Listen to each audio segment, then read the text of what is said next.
बिस्मिल्लाहिर्रहमानिर्रहीम। अस्सलाम वालेकुम। Welcome to my YouTube channel जायके पाकिस्तान के। तो आज का रोज़ा भी सबको बहुत बहुत मुबारक हो।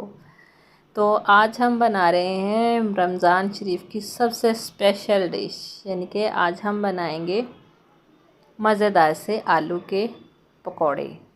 तो किस तरह से बनाएंगे वो हम आपको आगे वीडियो में बताएंगे। वीडियो स्टार्ट करने से पहले हमारे चैनल को लाइक कर दें, सब्सक्राइब कर दें और बेल आइकन को दबा दें ताकि हर आने वाली नई वीडियो सबसे पहले आपको मिले। तो वीडियो कर लेते हैं स्टार्ट और देखते हैं हम इसको किस तरह से तैयार करते हैं, क्योंकि पकौड़े तो सभी के घरों में बनते हैं, बहुत ही मज़े के बनते हैं, लेकिन आज हम थोड़े से अलग तरीके से बनाएंगे। तो सबसे पहले हमने एक बाउल ले लिया है और उसमें एक अदद आलू जो है उसको चॉप करके डाल दिया है। साथ ही हमने सब्ज़ मिर्च जो है 2 से 3 उनको चॉप कर लिया है।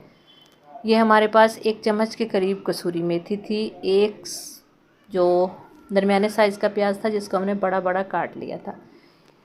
ये हमारे पास खुश्क धनिया है, इसको हमने हाथों पे मसल के डालना है, इससे इसकी खुशबू 4 गुना बढ़ जाती है। तो अब हम इसमें डालेंगे हल्दी पाउडर, इससे इसका कलर बहुत ही अच्छा आएगा। नमक इसमें डालेंगे हस्बे ज़रूरत। सुरख मिर्च हम इसमें डालेंगे आधा चम्मच और इसमें डालेंगे धनिया आधा 1 कप हम इसमें डाल देंगे बेसन का। अच्छा, यहाँ पे हम क्या करेंगे, चम्मच का इस्तेमाल हमने नहीं करना है इसको मिक्स करने में। हमने इस तरह से हाथों से अच्छे से इसको 5 मिनट तक मिक्स करना है।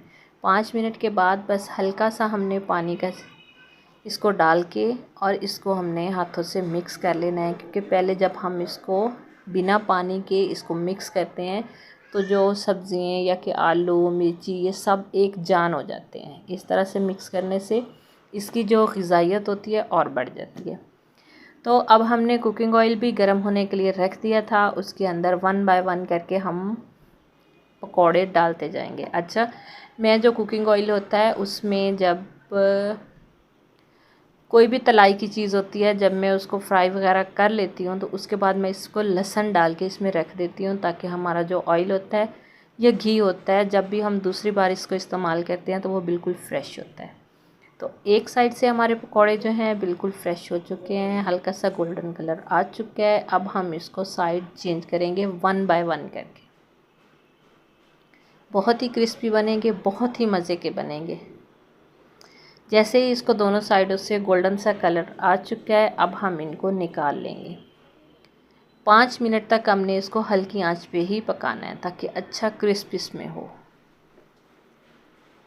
पकौड़े हमारे बिल्कुल तैयार हो चुके हैं, बिल्कुल रेडी हो चुके हैं। तो अभी हम इनको सर्व करते हैं।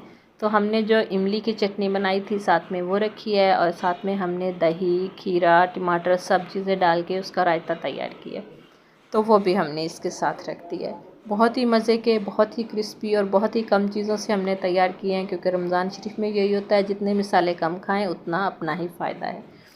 तो आप भी इसी तरह से बनाएं और इन्जॉय करें। तो उम्मीद करते हैं कि हमारी आज आपको ज़रूर पसंद आई होगी। अगर पसंद आई हो तो इसे लाइक और शेयर ज़रूर कीजिएगा और हमें कमेंट्स में ज़रूर बताइएगा कि आपने भी पकौड़े बनाए हैं तो किस तरह से बने हैं। तो नई वीडियो तक हमें दीजिए इजाज़त। अल्लाह हाफिज़। अस्सलाम वालेकुम।